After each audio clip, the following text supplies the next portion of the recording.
इस लड़के का नाम है राहुल घुले।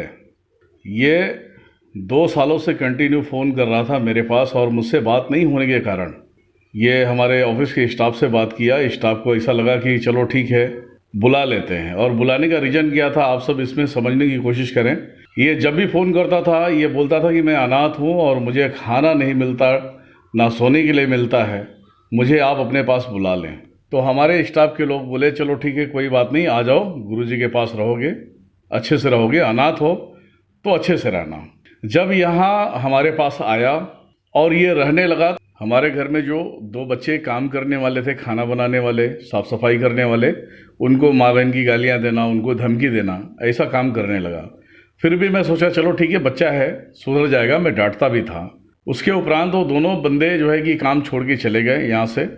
उसके बाद जैसे आप सभी को पता है कि विकास दिल्ली से आया था, उसे मैं लेकर आया था। उसके बाद एक और लड़का आया था राजू, पटना से आया हुआ था, बिहार से वो आया हुआ था। उनको देख के इसे जलस होता था। ये डायरेक्टली बोलता था कि मैं और गुरुजी के अलावा कोई नहीं चाहिए।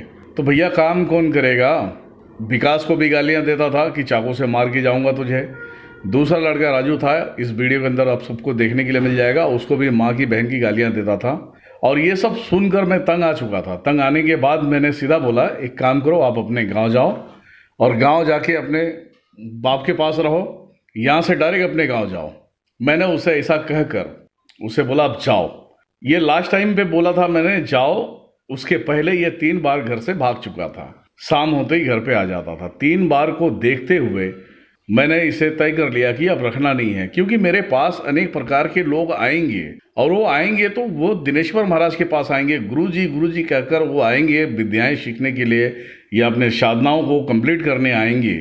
और उनसे भी अगर ये इसी तरीके से बात करेगा, वार्तालाप करेगा, तो मेरी इज्जत क्या रहेगी। इसके दरमियान में इसको मैंने बोल दिया जाओ। अच्छा, जाने लगा तो किसी को बोला नहीं, ये घर से चुपचाप निकल गया। और उस समय कोरोना का महामारी चालू था। उस दरमियान में जब ये चुपचाप निकल गया और 1 हफ्ते के बाद ऑफिस के बाहर आके सोने लगा, तो मैंने बोला भैया 1 हफ्ते के बाद जब तुम ऑफिस के ऊपर आके सो रहे हो तो मैं घर के अंदर लूँगा नहीं। फिर बाद में मुझे पुलिस स्टेशन में इसके नाम पे कंप्लेन करना पड़ा। कंप्लेन के बाद ये ऐसा तैसा करके कहीं इधर इर्द गिर्द में ही जाके इसने जो है कि काम दौड़ के करने लगा। फिर ये मेरे खिलाफ वीडियो डालना चालू कर दिया। जो अनाथ बोलता है, अनाथ के नाम पे धप्पा है। हम समझते हैं, सभी लोग समझते हैं कि अनाथ है, अनाथ को रख लो, 2 वक्त की रोटियां खाएगा, उसके जो खर्चे पानी होंगे, उसके जो भी खर्च होंगे वो उठाएंगे, उसे अच्छे से पालेंगे। तो मैं हमेशा यही चाहता हूं कि कोई भी व्यक्ति मेरे पास आता है उसे प्यार से रखें और प्यार से ही रहे। अगर वो व्यक्ति किसी दूसरे के ऊपर अगर दादागिरी करे, गाली गलौज करे, तो ये मुझे कतई पसंद नहीं है। इस व्यक्ति को आप पहचान लें, इसका नाम है राहुल घुले। ठीक है, इससे ज़्यादा मैं बोलना नहीं चाहूँगा।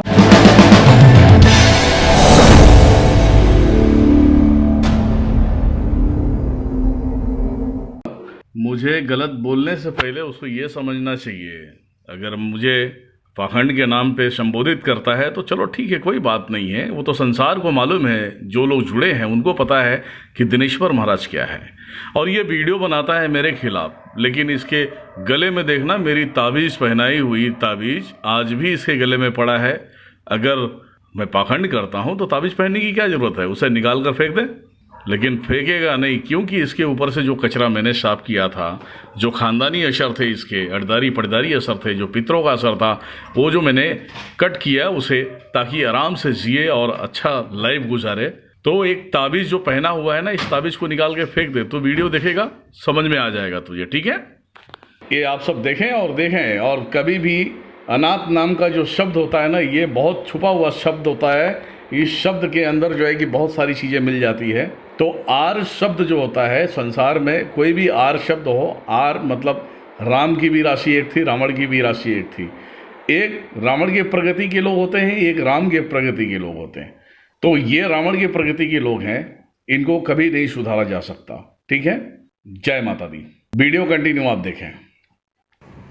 तो फर्स्ट टाइम से एक बात बता, तू यहाँ पे तेरे को कोई बुलाया था? यहाँ पे हाँ बुलाया था किसी ने? जवाब दे, बुलाया था किसी ने? तो 1 बार भागा, 2 बार हुआ, 3 बार हुआ। चौथी बार मुझे पुलिस वालों को बुलाना पड़ा। अब यहां से तू जाएगा डायरेक्टली तेरे घर पे जाएगा। कहां जाएगा? आवाज देगा? हाँ? अरे आवाज नहीं देगा क्यों? रिकॉर्डिंग करने का अधिकार आपको क्यों है? हाँ? अधिकार नहीं है ना आपको? अधिकार नहीं है ना, तो तू बाप बन के रहेगा यहाँ पे? हाँ? यहां से जाएगा घर पे, सिंपल सी बात है, घर पे जाएगा तू। और ना तू मेरा कर्जा खाया ना मैं तेरा, समझ गया ना? यहाँ आया था, तुझे यहाँ पे किसी ने बुलाया नहीं था। रिकॉर्डिंग करने का अधिकार नहीं है। ये जब इशू करूंगा ना, जब पुलिस वाले के सामने इशू करूंगा, जब यूट्यूब सोशल साइटों पे डालूंगा ना, लोगों को मालूम करना चाहिए दिनेश्वर महाराज के पास रहने वाले इंसान सुधरते हैं, बिगड़ते नहीं हैं। और तूने जितना घटिया काम किया है वो कोई कर सकता है क्या? तुम लोग सामने आओ, उधर पीछे जाओ। चाकू मारने की बात की थी, क्या बोला? चाकू मार के जाऊंगा। हाँ हाँ, मार के जाऊंगा यहाँ से। तुझे क्या गाली दिया था? माँ बहन की गाली दिया था। मतलब ये बहुत बड़ा शेड हो गया है ना?